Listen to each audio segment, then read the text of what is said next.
하나님 아버지, 하나님의 말씀이 살아있고 활력이 있어서 좌우의 날선 어떤 검보다 예리하여 우리의 혼과 영과 괄수와 골수를 찔러 쪼개기까지 하며 우리 마음의 생각과 뜻을 판단하신다고 말씀하셨으니 하나님이여, 이 시간 주의 말씀이 그 능력으로 저희를 찾아오셔서 저희의 마음을 드러내게 하시고 또 우리의 이 결산 받으실 하나님 앞에 우리가 벌거벗은 모습으로 나아가며 우리의 참 모습을 하나님께 말씀드리고 하나님의 은혜에 우리 자신을 온전히 맡길 수 있도록 저희를 도와주옵소서. 예수 그리스도의 이름으로 간절히 기도합니다. 아멘. 오늘 아침에는 마귀에 대해서 생각해 보면서 설교를 시작하려고 합니다. 본문 7절 말씀해 보시는 바와 같이 마귀를 대적하라, 그리하면 너희를 피하리라, 이렇게 하나님께서 야고보 사도를 통해서 말씀하셨는데요. 야고보서가 마귀에 대해서 언급하는 부분이 여기만이 아니라는 것을 아마 여러분 기억하실 것입니다. 3장 15절에 보시면 이미 세상 사람들의 눈에는 지혜로 보이지만 우리 안에 선행과 온유함을 가져다주는 하나님께로부터 오는 지혜와는 이 정반대가 되는 우리 안에서 오직 시기심과 자기 중심적인 욕망만을 불타오르게 하는 이 마음가짐에 대하여 말씀하면서 결국 그것이 귀신의 지혜라고 이렇게 말씀하지 않았습니까? 이 마귀에 대해서 많은 그리스도인들이 저지르는 두 가지 큰 잘못이 있다고 생각이 되는데요. 첫째는 성경이 이 마귀에 대해서 우리에게 분명히 경고하고 있는데도 불구하고 그 경고를 심각하게 받아들이지 않는다는 점이고요. 둘째로는 마귀에 대한 성경의 경고를 심각하게 여기려는 분들 중에는 마귀에 대한 염려를 성경이 말씀하고 있는 것보다 훨씬 크게 부풀려서 필요 이상으로 염려하시는 분들도 계신다는 것입니다. 본문의 말씀을 다시 읽어보십시오. 마귀를 대적하라, 그리하면 너희를 피하리라. 마귀가 우리를 공격하여 쓰러뜨리려 한다는 이 분명한 경고의 말씀이 있습니다. 그래서 우리에게 그를 맞서 싸우라고 이렇게 독려하고 있는 것입니다. 오늘 본문 외에도 성경의 여러 군데를 보시면 이런 면에 대해서 우리 경고하고 있지 않습니까? 이 베드로전서 5장 8절에 보시면 근신하라, 깨어라, 너희 대적 마귀가 우는 사자와 같이 두루 다니며 삼킬 자를 찾나니, 이렇게 말씀하였습니다. 또 에베소서 6장 11절에 보시면 마귀의 관계를 능히 대적하기 위하여 하나님의 전신갑주를 입으라고 이렇게 말씀하지 않았습니까? 그런데 오늘 본문은 거기서 그냥 그치지 않고 바로 뭐라고 말씀하고 있습니까? 마귀를 대적하라, 그리하면 너희를 피하리라, 이렇게 되어 있는 것입니다. 그렇죠? 즉 마귀는 우리가 도저히 제압할 수 없는 어떤 그 불가항력적인 이 파괴력을 가지고 있는 존재가 아니고 우리가 맞서 싸울 때에 곧바로 꼬리를 내리고 물러갈 수밖에 없는 존재라고 말씀하고 있는 것입니다. 안타깝게도 많은 그리스도인들이 마귀에 대해서 가지고 있는 생각과 이해는 이 성경에 근거한 것이기보다는 이 공포 영화 이런 거를 보시고 이제 가지고 있는 그 내용들이 대부분인 것 같습니다. 무섭기만 하고 또 우리의 힘으로는 도저히 감당해낼 수가 없어서 마귀에게 사로잡히게 되면 이 평생 맨 정신으로 살지 못하는, 인간 구실을 하지 못하는 그런 존재로 전락해 버리기 때문에 이 그를 맞서 싸우려면 어떤 그 특별한 이 영적 능력을 가지고 있는 성직자를 불러다가 어떤 특정한 영적 방법을 동원해야만 이 마귀를 물리칠 수 있는 것으로 사람들이 이제 이렇게 일반적으로 생각을 하는 것입니다. 그런데 야고보 사도가요, 아주 간단하게 이 마귀를 맞서 싸우는 것에 대해서 그를 대적하라, 그리하면 그가 너희 앞에서 도망가리라, 이렇게 말씀했습니다. 어떻게 그를 맞서 싸울 수 있는지에서 우리가 잠시 생각해 보겠습니다만, 일단 여기서 한 가지 분명히 짚고 넘어가야 할 포인트는 무엇입니까? 마귀가 사람들이 생각하는 것처럼 그렇게 대단한 존재가 아니라는 것입니다.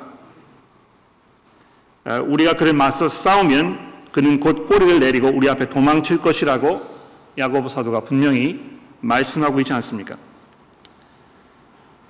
근데 그와 맞서 싸우는 방법에 대해서 살펴보기 이전에 우선적으로 해야 할 것이 한 가지 있는데요. 마귀가 어떤 식으로 그 영향력을 우리에게 행사하고 있는지 이거를 곰곰이 한번 생각해 봅시다. 일반적으로 사람들이 어떤 한 사람이 갑자기 비정상적인 행동을 보일 때 또는 일반 상식으로는 설명되지 않는 기괴한 일이 이렇게 일이 벌어졌다고 하면서 이 귀신이 들렸다 이제 이렇게 보통 말을 합니다. 마귀가 하나님처럼 이 세상의 어떤 온갖 사물과 원리를 제 마음대로 조정할 수 있는 대단한 어떤 힘을 가지고 있는 것처럼 이렇게 생각을 합니다만, 성경이 말씀하는 사탄의 무기는 기본적으로 무엇입니까? 잘 들어보십시오. 기본적으로 하나님의 진리를 거스리는 거짓말과 거짓된 생각을 사람들의 마음속에 심는 것입니다. 여러분, 에덴 동산에서 벌어졌던 일을 생각해 보십시오. 사탄이 아담과 하와를 영적인 힘으로 제압하였습니까? 갑자기 머리가 막 빙빙빙 돌아가고 이 공중을 막 뛰어다니고 그렇게 한 것입니까? 그렇지 않습니다. 그는 간단히 여자의 마음속에 하나님의 선하심을 의심하게 하는 생각을 심었을 뿐인 것입니다. 하나님이 참으로 너희에게 동산 모든 나무의 열매를 먹지 말라 하시더냐? 바로 이것이 사탄의 첫 번째 질문 아니었습니까? 그렇죠? 그의 두 번째 말은 무엇이었습니까? 동상 중앙에 있는 선악과를 먹어도 너가 결코 죽지 않을 것이다. 오히려 눈이 밝아져서 하나님과 같이 되어 선악을 알 줄을 하나님이 아셨기 때문이다. 즉 하나님께서 자기 하나님 되심을 너희들과 이렇게 나누길 원치 않으셔서 이렇게 하나님께서 너희의 행복을 가로막으신 것이다. 그래서 이 여자에 대한 그의 공격은요, 처음부터 끝까지 하나님과 하나님께서 하신 말씀에 대한 거짓말이었던 것입니다. 그러니까 예수께서도 요한복음 8장에 보시면은요, 이 자신을 믿지 않는 유대인들과 논쟁을 벌이시면서 43절 말씀에 보시면 예수님의 말씀을 믿지 못하는 이 유대인들의 상황을 설명하시면서 뭐라고 말씀하셨습니까? 어찌하여 너희가 내 말을 깨닫지 못하는 것이냐? 이는 내 말을 들을 줄을 너희가 알지 못하기 때문이다. 왜 내 말을 들을지 알지 못하는 것이냐? 너희는 너희 아비 마귀에게서 났으니 너희 아비의 욕심대로 너희도 행하고자 하느니라. 그는 처음부터 살인자요 진리가 그 속에 없으므로 진리에 서지 못하고 거짓말을 말할 때마다 제 것으로 말하나니 이는 그가 거짓말쟁이요 거짓의 아비가 되었음이니라. 내가 진리를 말함으로 너희가 나를 믿지 않는 것이다. 그러니까 이 하나님의 진리와 이 사탄의 이 거짓말이 지금 이렇게 대립하고 있는 관계를 설명하고 계시는 것이죠. 예수께서 그 누구보다도 사탄의 능력을 가장 잘 알고 계시지 않았겠습니까? 예수께서 사탄이 거짓말을 통해서 사람들로 하여금 하나님께 대한 이 불신을 갖게 함으로 생명의 근원이신 하나님께로부터 등을 돌리게 만들어서 우리를 죽음으로 몰아넣었다고 이렇게 설명하고 계시는 것입니다. 이 하나님의 말씀대로 살아서는 도무지 행복할 것 같지가 않게 생각하도록, 하나님의 다스림 안에 내 자신을 맡겼다가는 왠지 모르게 이 손해를 볼 것처럼 느껴지도록 이 내 본능적인 욕구와 욕망을 쫓아야만 행복해질 것인 것처럼 생각하도록 계속해서 우리 귀 속에 속삭이고 있는 것입니다. 그래서 이 본문, 오늘 4장 1절 이 본문에 보시면 우리 안에 정욕이 이 거센 광풍처럼 휘몰아쳐서 우리의 마음을 요동치게 만들고 있다고 이렇게 말씀하고 있지 않습니까? 얼마나 이게 날카로운 지적입니까, 여러분? 우리의 마음을 들여다보았을 때 그 안에 분명히 당장 눈앞에 보이는 내 육신의 만족을 채우려는 욕망이 흘러 넘치고 있지 않습니까? 그것이 이 성적인 유혹이든지 또는 음식과 술로 배를 채우려는 어떤 탐식이든지 또는 남들보다 뛰어난 무엇인가 이 명석한 두뇌 또는 뛰어난 외모 특출한 그 특기 이런 것들이 나에게 있어가지고 내가 모든 사람들로부터 인정을 받으면서 영광과 칭찬과 인기를 한 몸에 누리고 싶은 욕망이라든지 또 이런 것들을 향한 욕심이 우리 마음을 거세게 흔들어 놓고 또 그것이 우리 마음속에 넘쳐나기 때문에 우리는 교회 안에서 서로 싸우고 미워한다고 이렇게 2절에서 설명하고 있지 않습니까?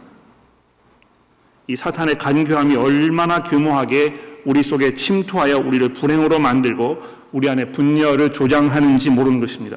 이 한없는 경쟁심을 불러일으키고 끝없는 불만족으로 서로를 미워하게 만드는 것이죠.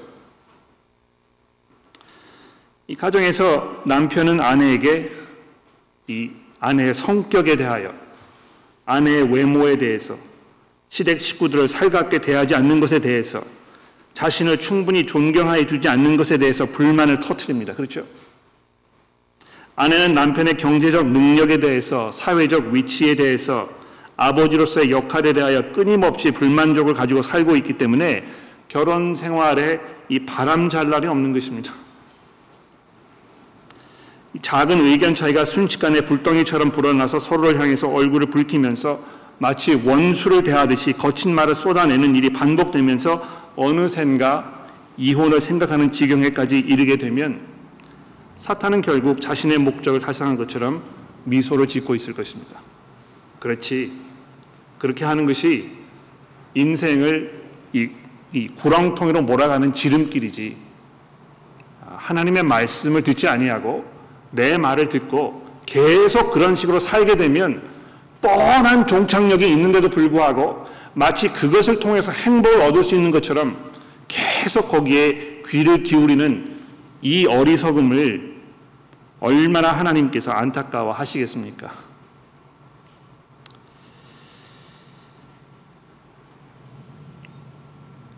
우리 안에 요동치는 이 정욕이 우리의 마음과 생각을 혼탁하게 하였을 때 우리의 기도 생활은 금방 엉망진창이 되어버립니다.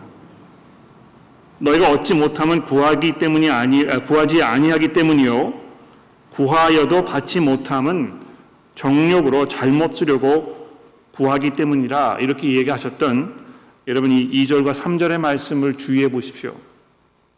내가 몇 시간씩 기도하지만 주변에 있는 여러 사람들에게 목사에게 이걸 위해서 좀 기도해 주십시오 이렇게 부탁을 하지만 사실 그 기도의 내용은 모두 내 욕심을 채워달라는 아주 무례하고 어리석은 간구로만 채워져 있지 않은지 우리가 이 시간 돌아봐야 되지 않겠습니까?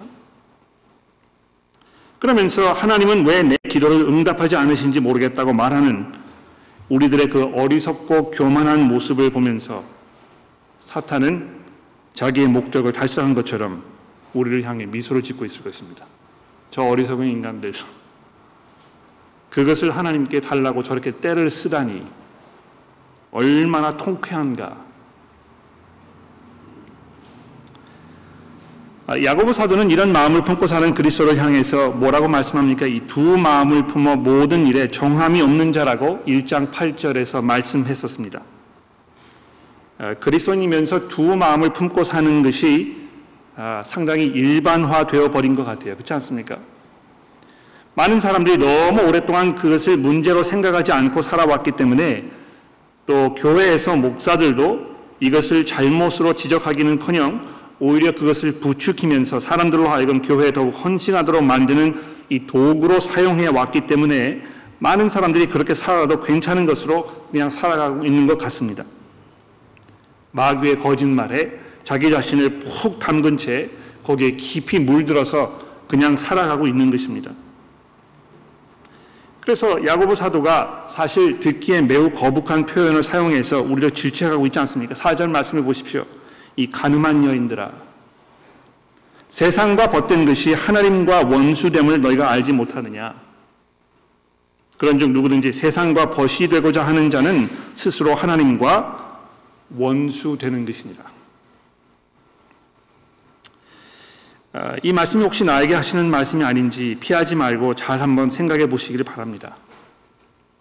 두 마음을 품고 사는 것은 남편이 자신의 아내 이외의 여인을 마음에 품고 그리면서 사는 배신 행위인 것입니다. 이 세상은 불륜을 사랑으로 포장하면서 미화시키지만 배우가 아닌 다른 사람과 합하는 것은 자녀를 파괴하는 것이고 배우자의 마음을 칼로 도려내는 가장 이기적인 그런 행동일 것입니다. 그런데 야고보 사도가 이 구약 성경의 전통을 따라서 이렇게 세상과 친구하려는 그리스도인들을 하나님께 대하여 간음하는 자라고 말씀하고 있는 사실을 기억해 보십시오. 사실 이 세상은 너무나 매혹적으로 우리에게 다가오지 않습니까? 정말 이 세상이 우리들에게 영원한 안식과 행복을 줄 것처럼 이렇게 생각이 됩니다. 주변을 둘러보면 물질적으로 풍요롭고 또 외모적으로 매력적이고 많은 사람들의 선망이 될 만한 모습으로 사는 사람들의 이야기가 이 홍수를 이루고 있습니다. 이 방송에는 유명 연예인들의 호화로운 생활에 대한 기사가 흘러 넘칩니다. 앞을 다투어서 유명 음식점과 또 국내외 유명 여행 명소에서 찍은 사진들을 소셜미디어에 앞을 다투면서 올리면서 이 유명세를 탔던 이런 일반인들의 이야기가 점점 이렇게 신화처럼 여겨지고 있는 것이죠. 근데 이 세상과 친구가 되려는 것은요, 부자가 되고 싶어 하는 것에서 그치 않습니다. 교회가 이 세상으로부터 인정을 받으려는 마음에 성경의 가르침에서 돌이켜서 현대화라는 그 명목하에 세상의 가치 기준을 수용하고 동화되어 가는 것도 아마 그 문제의 일부분일 것입니다. 결혼 문제에 대해서, 어떤 그 성적인 문제에 대해서, 성 정체성의 문제에서, 또 낙태의 문제에서 이 세상과 타협하고 살아가는 길이 바로 이 세상에서 살아남는 길이라고 계속 생각하게 되고, 그래서 교회가 하나님의 진리를 그냥 포기해버리고 세상과 가늠 버리는 이런 일이 비일비재하지 않습니까? 어떤 그 정치적 권력과 이득을 얻기 위해서 교회가 정치적 수단으로 이용되는 것에 동의하고 특정 정치인을 공개적으로 지지하는 것도 그렇고, 또 세상의 성공을 위해서 영적 헌신을 자녀들에게 기대하지 아니하는 부모들의 마음도 매 한 가지일 것입니다. 마태복음 4장에 보면 예수께서 공생애를 시작하시기 전에 광야에서 마귀에게 시험을 받으시는 장면이 소개되고 있는데요. 이 8절에 보면 세 번째 이 시험을 받으시면서 마귀가 예수님을 지극히 높은 산으로 데려가 가지고 어떻게 했습니까?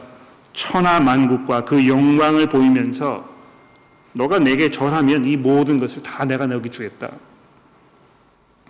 그때 예수께서 어떻게 대답하셨습니까? 성경에 말씀하시기를 주 너의 하나님께 경배하고 다만 그를 섬기니라 하셨느니라.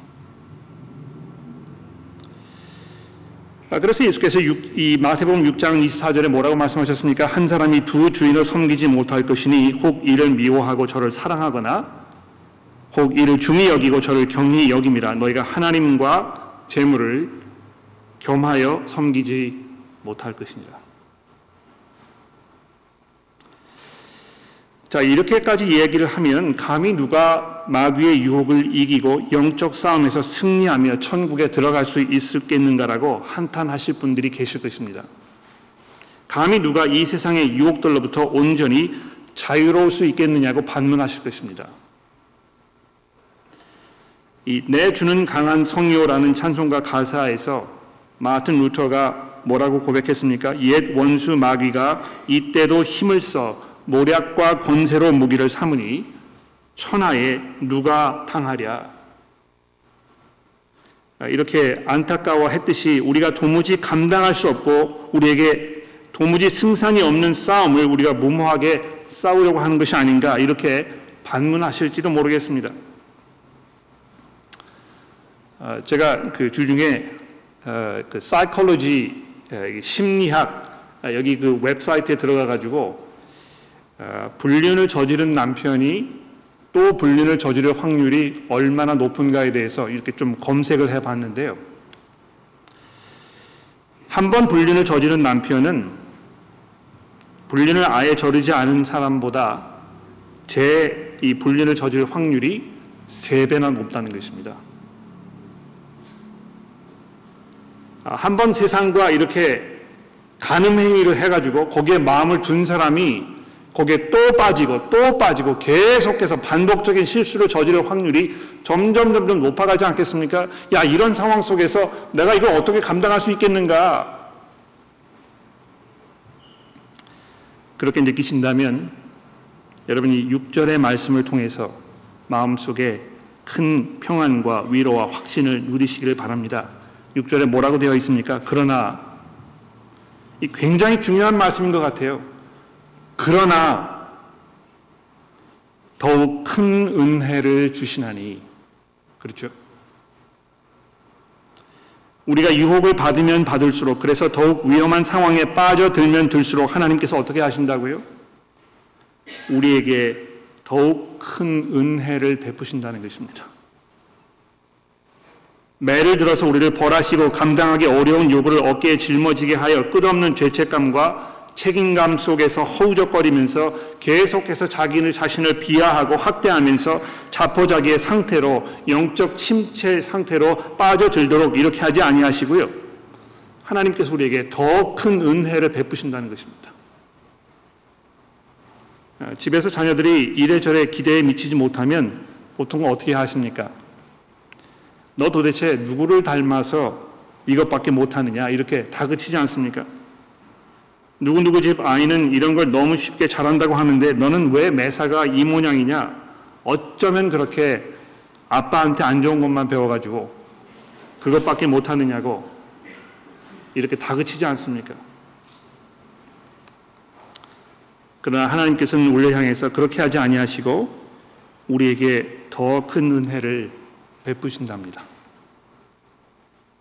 오늘 아침에 읽은 이 호세아서의 말씀을 여러분 기억하십니까? 하나님께 이 대한 믿음을 저버리고 이방신을 쫓아 사는 이스라엘 백성들을 가늠한 여인에 빗대어 말씀하신 하나님께서 호세아 선지자에게 음란한 여인을 아내로 맞으라고 명령하신 것입니다. 그리고 결혼한 후에 또다시 불륜을 저지른 그 여인을 찾아가서 다시 그녀를 아내로 삼고 그 여인이 마음을 돌리고 남편인 호세아 선지자를 사랑할 수 있게 되도록 그녀를 다시 품에 안고 사랑을 베풀라고 말씀하신 것입니다. 여기 앉으신 남편 여러분들, 결혼하시기 전에 지금 아내 되신 분의 마음을 얻기 위해서 그 온갖 노력을 마다하지 않았던 것 기억하십니까? 늦은 밤에 먼 길을 돌아서라도 집에 바라다 주고 싶은, 또 좋은 선물을 생각해 두었다가 먹고 싶은 거 먹지 않고 아껴가면서 돈을 모아가지고 그 선물을 사서 선물을 주었던 그 기억 생각나십니까? 꼭 그녀의 마음을 얻어야 되겠다고 마음을 먹었을 때는 그 사람이 너무 마음에 들고 사랑스러워서 그렇게 한 건 아닙니까? 그렇죠? 그러나 하나님께서는 두 마음을 품고 갈팡질팡하며 마음에 정함이 없이 이 세상과 간음하는 이들을 향해서 한없는 애정으로, 한없는 인내심과 긍휼로 대하고 계시는 것입니다. 그래서 우리가 다시 일어나서 우리 주님이신 그리스도께 새로운 헌신을 다짐할 수 있도록 하나님께서 이끄신다고, 우리에게 더 큰 은혜를 베푸신다고 지금 말씀하고 계시는 것입니다. 그런데 여러분, 하나님의 이 은혜는요, 값싼 은혜가 아닙니다. 자녀들이 집에서 부모들의 보호와 사랑 안에 안전하게 크고 자랄 수 있도록 좋은 환경을 마련해 주는 것이 이 아이의 심리적, 정신적 성장에 굉장히 중요하지 않습니까? 그렇죠? 그런데 그렇다고 해서 자녀들이 부모의 사랑을 당연한 것인 것으로 이렇게 생각하는 경우가 있지 않습니까? 이 버리장머리 없다고 하는 것이죠. 그렇죠?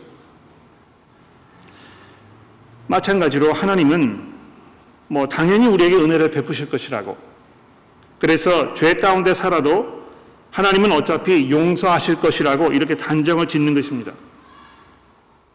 하나님께서 나를 용서하셔야지 어쩌겠어. 이렇게 생각하기 때문에 하나님의 용서가 얼마나 값진 것인지, 그것이 얼마나 놀라운 은혜인지에 대해서 분별하지 못하는 것입니다. 값어치가 없게 느껴지는 것이죠. 그런데 6절 이하부터 보십시오. 뭐라고 되어 있습니까? 그러므로 일렀으되 하나님이 교만한 자를 물리치시고 겸손한 자에게 은혜를 주신다 하였느니라. 그런즉 너희는 하나님께 복종할지어다. 마귀를 대적하라. 그리하면 너희를 피하리라. 하나님을 가까이 하라. 그리하면 너희를 가까이 하시리라. 이거 어떻게 하라는 말입니까 도대체? 어떻게 하는 것이 하나님께 복종하는 것이고 마귀를 대적하는 것이고 또 하나님을 가까이 하는 것입니까? 어떻게 해야 우리가 이렇게 살 수 있겠습니까? 어떻게 해야 우리가 이 마귀의 관계로부터 우리를 지키고 우리가 이 세상에서 승리하는 삶을 살 수 있겠습니까? 죄인들아, 손을 깨끗이 하라. 두 마음을 품은 자들아 마음을 성결하게 하라. 슬퍼하며 애통하며 울지어다. 너희 웃음을 애통으로 너희 즐거움을 근심으로 바꿀지어다. 주 앞에서 낮추라. 그리하면 주께서 너를 높이시리라. 이 야고보 사도가 지금 뭘 말씀하고 있는 것입니까? 우리가 우리의 마음속을 들여다보면서 우리 마음속에 자리하고 있는 이 정욕과 세상의 이 친구가 되고 싶어하는 이런 이 욕심과 이것들이 얼마만큼 하나님의 마음을 아프치게 하는 일인지에 대하여 우리가 솔직하게 인정하고 하나님 앞에 참회하는 마음을 가져야 한다는 것입니다. 그러니까 여러분, 이 기독교의 신앙에 있어서 가장 중요한 점 중에 하나가 무엇이겠습니까?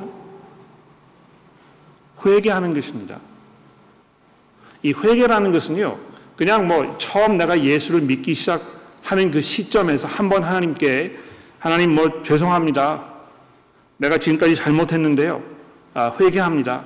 이제 다시 안 그러겠습니다. 이렇게 하고 지나가는 것이 아니고 우리가 이 땅에 사는 동안에 이 육신의 이 몸을 입고 있는 동안에 그래서 우리 마음속에 이 육신의 정욕이 계속하여 요동치면서 이 성난 파도처럼 일어나는 이 마음이 항상 우리 마음속에 자리하고 있다는 것을 우리가 이 감지하게 되는 그 순간순간마다 하나님 앞에 애통해야 하는 것입니다. 슬퍼하는 것입니다. 가슴을 치면서 우리의 죄악된 모습에 대하여 하나님께 안타까운 마음으로 말씀을 드리고 용서를 구하는 것입니다. 근데 그렇게 하지 아니하면 하나님의 은혜 안에 들어갈 수 없습니다. 그저 사람들은 하나님의 은혜가 내가 기도하는 거, 우리 자식 좀 잘 되게 해주시고, 이번에 대목에 좀 돈 좀 많이 벌게 해주시고, 내 건강이 좀 좋아지고, 이 놀라운 하나님의 은혜를 내가 지금 경험하고 있습니다. 이런 정도의 은혜가 아니고요. 하나님과 화평하며 영원한 생명 가운데에서 하나님과 올바른 관계 속에 들어갈 수 있는, 그래서 이 하나님의 그 모든 것들을 우리가 우리의 것으로 누릴 수 있는 이 영원한 하늘의 그 은혜, 이것을 말하는 것 아니겠습니까? 그 은혜를 누리려면 우리가 하나님 앞에 겸허한 마음으로 참회하는 모습으로 나아가야 한다는 것입니다. 그러니까 이 회개하는 마음이 없이는 참 기독교의 신앙이 있을 수 없는 것입니다. 오늘 이 시간에 우리가 이 회개 기도를 이제 하게 되어 있는데요. 이렇게 공개적인 자리에서 이 기도문을 가지고 회개 기도를 하는 것이 한편으로 굉장히 좋은 것 같아요. 그렇죠? 그렇게 하지 않았을 때 그것마저도 회개하지 않는다면 얼마나 이게 안타까운 일이겠습니까? 그러나 또 한 가지 좀 염려가 되는 것은 그저 이것도 그냥 한 그 순서 지나가는, 그래서 아무런 의미 없이 진정으로 회개하는 마음이 없으면서도 그냥 회개를 하는 기도를 내가 했다는 것만으로 그냥 지나가 버릴 수 있는 이런 것으로 생각할 수 있다는 것입니다. 그러나 여러분, 우리가 어떻게 우리 자신을 하나님 앞에 낮출 수 있습니까? 예수께서 그렇게 말씀하셨잖아요. 산상수훈에서 심령이 가난한 자가 복이 있다고, 애통해하는 자가 복이 있다고. 뭘 말씀하시는 것입니까?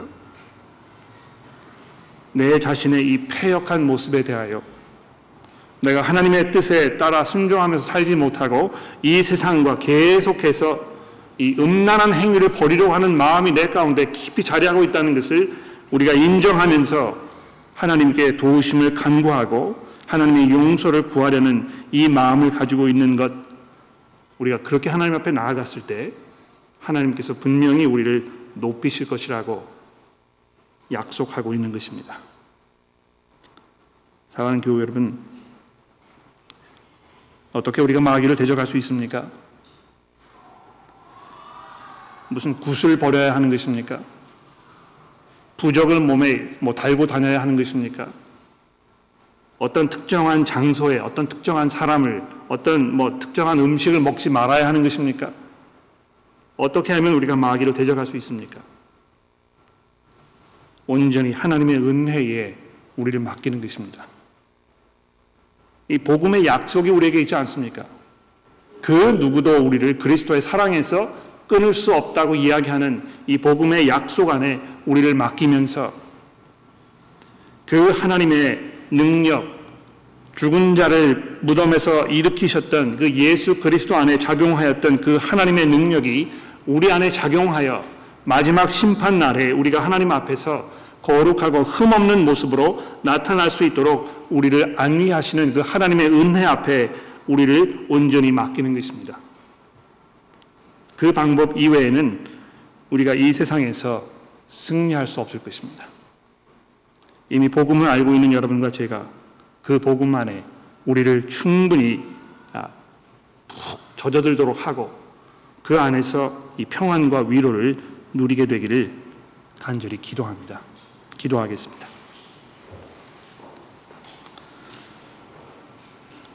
하나님 아버지, 이 시간 저희들의 마음을 돌아봅니다. 우리 안에 요동치고 있는 이 세상을 향한 욕심과 또 우리 자신의 이익만을 추구하려는 이런 못된 습성들이 하나님 보시기에 얼마나 추한 것이며 우리에게 합당치 않은 것인지를 우리가 뼈저리게 느낄 수 있도록 주의 성령께서 저의 마음을 움직여 주옵소서. 하나님, 저희가 이것을 그저 당연한 것으로 생각하며 대수롭지 않게 넘어가도록 하지 마시고 우리가 참회하며 애통해하며 슬퍼하며 또 겸허한 마음으로 하나님의 은혜에 온전히 우리 자신을 맡길 수 있도록 우리 모두를 인도하여 주옵소서. 예수 그리스도의 이름으로 기도합니다.